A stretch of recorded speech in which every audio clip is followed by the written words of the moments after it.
पुढचे 2 चॅप्टर आपण एकत्र डिस्कस करणार आहे फिजिक्सचे, ते म्हणजे EMI आणि AC सर्किट. दोन्ही एकत्रच अभ्यास करायचा, प्रिपरेशन एकत्र करायची. टोटल मिळून विदाउट ऑप्शन 9 मार्क आणि विथ ऑप्शन 13 मार्क. जबरदस्त लॉटरी.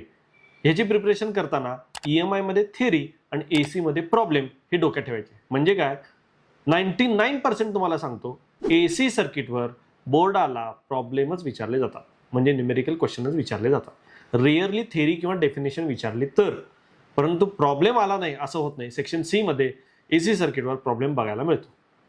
आता EMI मध्ये काय, थेअरी पण आहे, डिफरन्स वगैरे आहेत, डेरिव्हेशन्स आहेत आणि प्रॉब्लेम सुद्धा आहेत. यामध्ये बॅलन्स ठेवावं लागतं.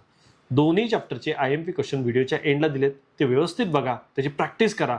आणि लक्षात घ्या, प्रॅक्टिस ही लिहून करायची असते, बघून करायची नसते. म्हणजे एखादा मी व्हिडिओ बघितला आणि मला तो चॅप्टर आला असं होत नाही, या भ्रमात राहू नका.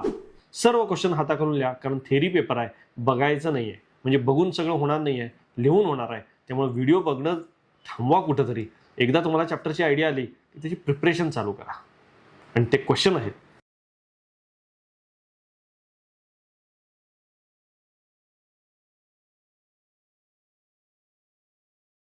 Stan academy app JEE, NEET, MST CET च्या प्रिपरेशनसाठी आजच डाउनलोड करा.